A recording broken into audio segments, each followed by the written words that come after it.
Hello friends, स्वागत है आप सभी का सी बिबिकल आर्ट्स क्लासेस में। एक और इम्पॉर्टेंट टॉपिक को आज के इस वीडियो में कवर करने वाले हैं। ज़्यादा टाइम बर्बाद नहीं करते हैं, फटाफट रिवीजन करते हैं। याद कराने की पूरी कोशिश करूंगा और अच्छे तरीके से आपको समझाऊंगा ताकि आपको एक ही बार में चीज़ें याद हो जाएं, बार बार आपको वीडियो देखना ना पड़े। चलिए शुरुआत करते हैं। सबसे पहला सवाल दोस्तों यहाँ पे कवर करते हैं। सवाल यहाँ पे है कि छनाई के सिद्धांत का सुझाव किसने दिया था। यहाँ पे इंपॉर्टेंट सवाल है, ध्यान से बात को समझने की कोशिश करेंगे कि छनाई का सिद्धांत क्या है। इसी क्वेश्चन को अथवा करके पूछा गया है, शिक्षा के अधोमुखी छनाई सिद्धांत का विचार किसने दिया था। तो यहाँ पे दोस्तों अगर बात करें छनाई सिद्धांत, सबसे पहले आपको ये समझना है कि इसमें छनाई क्या है और सिद्धांत का हम समझते हैं। थ्योरीज, कुछ प्रिंसिपल, कुछ थॉट होते हैं, कुछ विचार होते हैं उन वैज्ञानिकों का जो किसी न किसी तथ्य पर आधारित होता है। तो यहाँ पे जो छनाई है ये इसी पर आधारित है, ये सिद्धांत। तो सिद्धांत क्या है हमको ये समझना है, लेकिन पहले ये समझते हैं कि किसने ये दिया था। तो इसका आंसर यहाँ पे देखिए, छनाई का सिद्धांत किसने दिया था? Lord Macaulay. ठीक है, किसने दिया था? लॉर्ड मैकाले ने दिया था।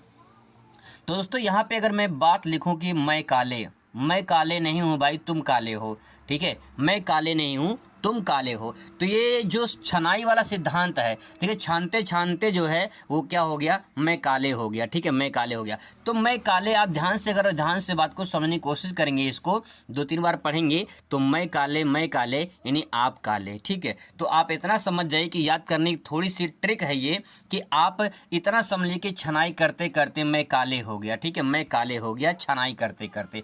तो बस इतना समझ जाइए, पेपर में आएगा कि छनाई का सिद्धांत किसने दिया था। तो आप ऐसे लिख देना कि छनाई के सिद्धांत में छानते छानते मैं काले हो गया। ठीक है, मैं काले, बस आप इतना लिख देंगे मैं काले, तब भी जो है आपका आंसर परफेक्ट माना जाएगा।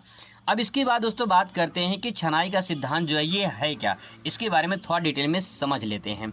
देखिए, छनाई को हिंदी में यहाँ पे निस्यंदन कहते हैं। ठीक है, निस्यंदन कहते हैं। एक ऐसा सिद्धांत है जो यह मानता है कि ज्ञान शिक्षित वर्ग से ही जनता तक पूर्व के स्वतंत्र प्रयासों के माध्यम से ही प्रसारित होता है। अर्थात दोस्तों यहाँ पे जो सेंटेंस लिखा गया है उसका मतलब क्या होता है, मैं थोड़ा सा आपको स्पष्ट कर दूं और क्लियर कर दूं कि यहाँ पे क्या बताना चाह रहा है। दोस्तों मैं अगर इसको क्लियर करूं तो बस आप ऐसे समझ लीजिए, जैसे मान लीजिए कोई एक व्यक्ति है। ठीक है, कोई एक व्यक्ति है, जो ये व्यक्ति है ये किसी दूसरे व्यक्ति को कुछ ज्ञान दे रहा है, कुछ इसको सिखा रहा है। तो बस आप इतना समझ जाइए, ये व्यक्ति जो है इस व्यक्ति को इसलिए सिखा रहा है क्योंकि ये व्यक्ति इसी के फिर दोबारा कंपनी में काम आने वाला है। ये इसका उद्देश्य है कि मैं जो काम सिखा रहा हूँ, इस काम को सीखने के बाद ये मेरे ही कंपनी में काम करेगा, इसीलिए ये व्यक्ति इस व्यक्ति को काम सिखा रहा है। तो दोस्तों इसका मतलब बस इतना समझ लीजिए कि जो छनाई सिद्धांत है, इस सिद्धांत में इतना कहा गया जो शिक्षित वर्ग होते हैं वो शिक्षित वर्ग जनता को यानी किसी व्यक्ति को उतना ही शिक्षित करते हैं या उसी व्यक्ति को शिक्षित करते हैं जो व्यक्ति से उनको जितना काम होता है, जितना काम उनसे करवा सके उतना ही शिक्षित करते हैं। अर्थात दोस्तों अगर मैं थोड़ा सा और स्पष्ट करूं तो बस आप इतना समझ लीजिए, जो अंग्रेज थे यानी जब ब्रिटिश काल भारत में, जब ब्रिटिश शासन था भारत में, तो अंग्रेज क्या करते थे, भारतीय जनता को उतना ही जो है शिक्षित करते थे, भारतीय जनता को उतना ही शिक्षित करते थे जितना वो समझ सके और जितना उनसे कार्य हो सके। उनको पूरा नहीं शिक्षित करते थे, पूरा नहीं पढ़ाते थे, उनको इतना ही बताते थे, उतना ही इंग्लिश सिखाते थे जितना उनको जो है उनका काम हो जाए।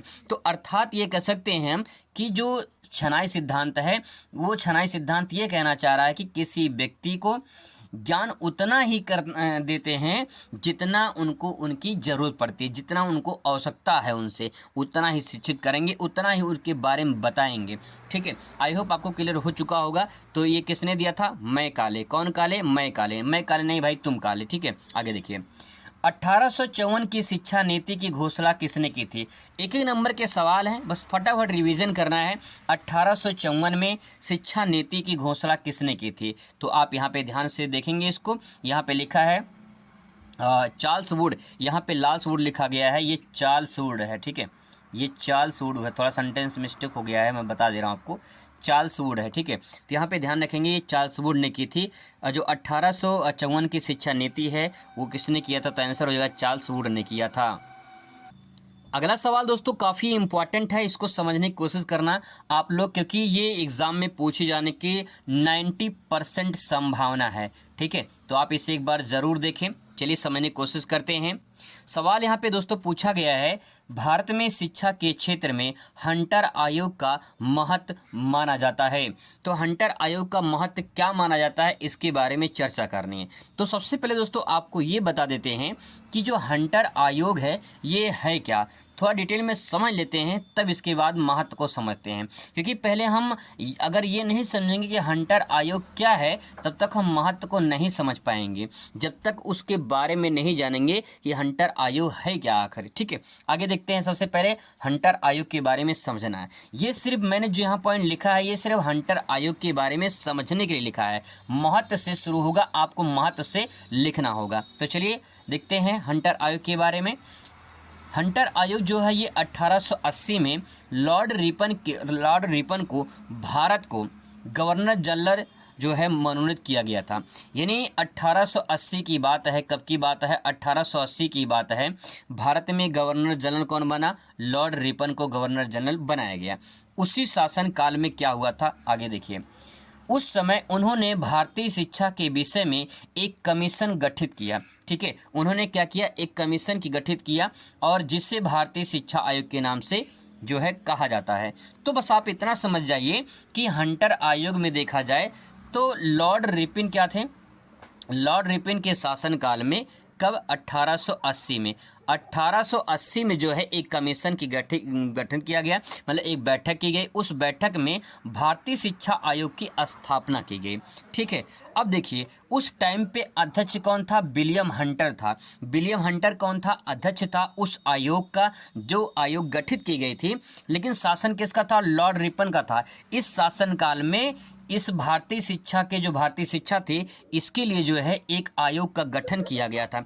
उस आयोग में अध्यक्ष जो अध्यक्षता के पद पे थे वो विलियम हंटर थे, इसीलिए जो है उसे हंटर आयोग के नाम से जाना गया। तो बस आप इतना समझिए, एक लाइन में अगर समझना चाहते हैं हंटर आयोग क्या है, तो 1880 में लॉर्ड रिपन शासन काल में, यानी जब गवर्नर जनरल था लॉर्ड रिपन, उस टाइम पे भारतीय शिक्षा आयोग का गठन किया गया, और उस टाइम पे अध्यक्ष कौन था? विलियम हंटर था, इसीलिए इसे हंटर कमीशन कहा जाता है। अब हंटर कमीशन में भारतीय शिक्षा क्या महत्व था, आइए महत्व को समझने की कोशिश करते हैं।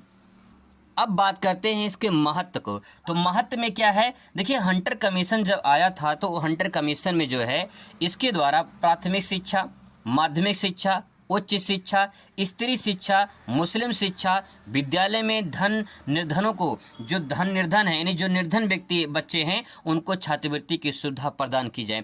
कि ये सब क्या है, इसके महत्व हैं। हंटर कमीशन जब आया था भारत में तो उस टाइम पे जो है प्राथमिक शिक्षा की शुरुआत हुई, माध्यमिक शिक्षा की शुरुआत हुई, उच्च शिक्षा की शुरुआत हुई, स्त्री शिक्षा का बढ़ावा मिला और मुस्लिम शिक्षा को बढ़ावा मिला, और जो विद्यालय में बच्चे पढ़ते थे, जो गरीब थे, जो निर्धन थे, उनको छात्रवृत्ति की सुविधा हंटर कमीशन में ही दी गई थी। तो काफ़ी इंपॉर्टेंट है, इसको आप हाईलाइट कर लीजिए, अच्छे तरीके से समझ गए होंगे। चलिए अगला प्रश्न कवर करते हैं। 2-3 प्रश्न दोस्तों बस एक लाइन का है, सिर्फ आपको समझना है, क्योंकि एक लाइन में ये बहुविकल्पीय में या फिर अति लघु में सवाल पूछा जा सकता है। सवाल यहाँ पे है, भारतीय विश्वविद्यालय अधिनियम किस वर्ष पारित किया गया था?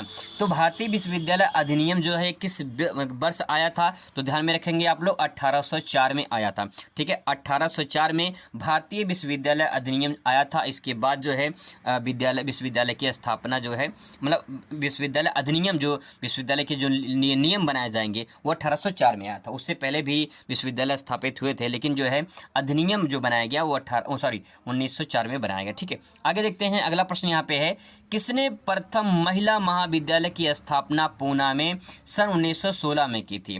तो यहाँ पे डी.के. कर्वे ने किया था। डी.के. कर्वे ने, कौन कर्वे? डी.के. कर्वे ने किया था। कब? 1916 में किया था। प्रथम महिला महाविद्यालय की स्थापना पूना में हुआ था। पूना कहाँ पड़ता है? महाराष्ट्र में पड़ता है, ठीक है। डी.के. कर्वे ने, किसने कर्वे? डी.के. कर्वे, ठीक है। आगे देखिए अगला सवाल यहाँ पे दोस्तों है, भारतीय स्कूलों के लिए सहायता अनुदान प्रणाली विचार किस आयोग ने किया था? तो ध्यान रखेंगे सहायता अनुदान प्रणाली भी हंटर आयोग में आया था। यानी जो छात्रवृत्ति स्कॉलरशिप मिलती है वही सहायता अनुदान प्रणाली है और ये हंटर आयोग के जो है शासन मतलब हंटर आयोग में कमीशन में आया था। ठीक है, आगे देखिए अगला सवाल यहाँ पे काफ़ी इंपॉर्टेंट है, 2 नंबर या 3 नंबर का सवाल पूछा जा सकता है यहाँ से। ब्रिटिश कालीन भारत में शिक्षा के मुख्य दोषों को बताइए। यानी ब्रिटिश कालीन जब से भारत में शिक्षा थी प्रणाली थी उस टाइम पे, तो उसके क्या क्या दोष थे, क्या क्या बुराइयाँ थी। आइए उन्हीं बुराई को समझते हैं कि ब्रिटिश कालीन जो शिक्षा थी वो भारत की शिक्षा पर क्या प्रभाव पड़ा। पहला पॉइंट लिखेंगे, अंग्रेजी भाषा को शिक्षा का माध्यम बनाने के कारण भारतीय भाषाओं का विकास रुक गया। अभी भी लोग समझते हैं कि अंग्रेजी भाषा सीखना बहुत अनिवार्य होता है, बहुत मस्ट होता है। देखिए आपके नॉलेज के लिए अंग्रेजी तो अच्छी है, लेकिन अगर आप सोचिए अनिवार्य है तो अनिवार्य नहीं है। ऐसा नहीं है कि आप अंग्रेजी सीख लेंगे तभी जो है आप और नौकरी पाएंगे, या अंग्रेजी सीख लेंगे तभी जो है आपकी इज्जत होगी समाज में, या फिर अंग्रेजी सीख लेंगे तभी जो आप कुछ कर सकते हैं, कुछ आगे बढ़ सकते हैं। ऐसा नहीं है। नॉलेज के लिए जरूरी है थोड़ी सी, क्योंकि आज की डेट में बहुत सारी चीज़ें होती हैं जिसे समझना पड़ता है, लेकिन आपको अनिवार्य रूप से अंग्रेजी ज़रूरी नहीं कि अंग्रेजी सीखना ही ज़रूरी है।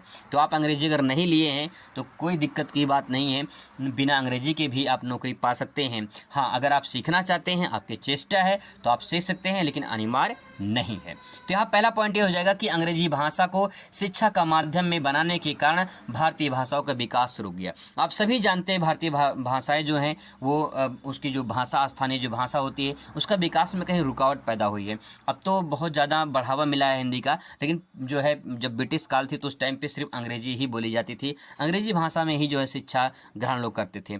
अगला पॉइंट लिख सकते हैं यहाँ पे, भारतीय शिक्षा प्रणाली जनसाधारण के विकास में असफल रहे। ये जो शिक्षा प्रणाली थी, अभी मैंने आपको बताया था कि लोगों को इतना ही शिक्षित करते थे, छनाई सिद्धांत वाले जो है बात को ध्यान रखेंगे। शिक्षा प्रणाली में देखा जाए तो इतना ही लोगों को शिक्षित करते थे, इतने लोगों को शिक्षित करते थे जितना उनको आवश्यकता है, जितने लोगों को उनकी आवश्यकता है उन्हीं लोगों को उतना ही शिक्षित करते थे जिनको जितनी जरूरत पड़ती थी। जैसे मान लो 10 व्यक्ति को उनको आवश्यकता है, ठीक है, उनको बस इतना जानना है कि थोड़ा सा बस जान लें कि कैसे सामान को बेचना है, कैसे क्या करना है, बस उतना जानना है। तो उनको 10 लोग को ही उतनी भाषा ही सिखाते थे जिनकी उतना ज़रूरत थी, जिनसे उतना काम लेना था। उनको पूरा शिक्षित नहीं करते थे, वो जानते थे कि अगर भारतीय सीख जाएंगे तो दिक्कत हो जाएगी हमारे लिए। देखिए क्योंकि शिक्षा अगर लोग ग्रहण करते हैं तो कोई किसी को शोषण नहीं कर सकता है, क्योंकि लोग समझते हैं कि सही क्या है और गलत क्या है, तो उसके आधार पर लोग डिसीजन लेते थे। तो यहाँ पे शिक्षा प्रणाली जो है वो जनसाधारण तक नहीं पहुँची, इसीलिए जो है ये असफल भी रहे। आगे देखिए यहाँ पे अगला पॉइंट ले सकते हैं। यहाँ पे तीसरा पॉइंट है, ब्रिटिश कालीन शिक्षा के प्रभाव से हमारी राष्ट्रीय और सांस्कृतिक विशेषताएं थी वो नष्ट हो गई हैं। बहुत सारी चीज़ें हैं। देखिए जो ब्रिटिश काल आए थे ये कहाँ से आए थे? यूरोप से आए थे, ठीक है। और अगर संसार का मैप देखेंगे तो जो यूरोप है वो यूरोप इधर है, ठीक है, यूरोप इधर है और भारत जो है इधर है, ठीक है, भारत इधर है। तो अगर आपको संसार का मैप देखना है तो संसार का जब आप देखोगे तो यूरोप जो है भारत के पश्चिम में पड़ता है। कहाँ पड़ता है? भारत के पश्चिम में। तो यूरोपीय जो आए थे ये पश्चिमी संस्कृति लेकर आए थे भारत में। भारत में पहले लोग जो है छोटे छोटे कपड़े और जो है ये सब जो कपड़े पहनते थे वो सब नहीं पहनते थे। अब तो गांव में भी लोग पहनते हैं, लेकिन सवाल ये था कि जो भारतीय संस्कृति थी, भारतीय संस्कृति में लोग जो है पूरी तरह से साड़ी वगैरह पहनते थे, फटे जीन्स वगैरह नहीं पहनते थे। ये सब जो है ये सब नहीं था प्रचलन में। लेकिन जो है कहीं न कहीं जब यूरोप के लोग आए, पश्चिमी संस्कृति भारत में आई, तो लोग क्या करने लगे, यहाँ पे छोटे छोटे कपड़े का इस्तेमाल करने लगे और जो है बहुत सारी चीज़ें यहाँ पे बदलाव हुआ, पहनाव में, संस्कृति में चेंज हुआ, बदलाव हुआ। यहाँ से भारत से लोग सीख कर जाते थे, वहाँ पे अपना दूसरी संस्कृति अपनाते थे, नहीं भारत की संस्कृति अपनाते थे और अपनी संस्कृति को यहाँ पे छोड़ जाते थे जो भारत के लोग अपनाते थे। तो इस प्रकार से भारतीय संस्कृति जो है कहीं की प्रभावित जरूर हुई है इस ब्रिटिश शिक्षा में। आगे देखिए चौथा पॉइंट यहाँ पे क्या लिखेंगे? चौथा पॉइंट आप लिख सकते हैं यहाँ पे, ब्रिटिश कालीन शिक्षा के फलस्वरूप देश में एक अलग विकास हुआ, एक अलग वर्ग का विकास हो जो अंग्रेजी पढ़ के शासन में जुड़ गए। सिंपल सी बात यह है कि बहुत सारे ऐसे लोग थे जो अंग्रेजी सीखते थे, ठीक है, अंग्रेजी सीखते थे, जब वो सीख जाते थे तो उसी ब्रिटिश काल में किसी न किसी पद पर जो है, किसी न किसी जो है पोस्ट पर वो काम करना शुरू कर देते थे। भारत के लोग ही तो भारत के लोग जो थे वो अपनी मातृभाषा छोड़कर अंग्रेजी सीखकर उन्हीं शासन काल में जो है शासन करने लगे। मतलब शासन का मतलब ये है काम करने लगे, अपने जीवन यापन करने के लिए काम करने लगे।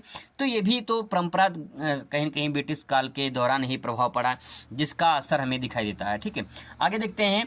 भारतीय अपने धर्म को भूलकर धार्मिक और नैतिक पतन के गर्त में डुबाते चले गए। तो सिंपल सी बात यह है कि इस ब्रिटिश कालीन शिक्षा के जो है ब्रिटिश कालीन जो शिक्षा थी, इसके कारण जो है भारतीय लोग अपने धर्म को भूलकर, अपने नैतिक को भूलकर उसी गर्त में डुबाते चले गए और अपनी संस्कृति को जो है पीछे छोड़ते चले गए, जो पश्चिमी संस्कृति थी उसे अपनाते चले गए।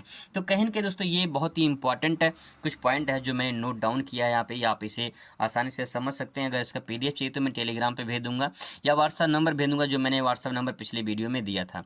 मिलते हैं नेक्स्ट वीडियो में नए टॉपिक के साथ। Thanks for watching.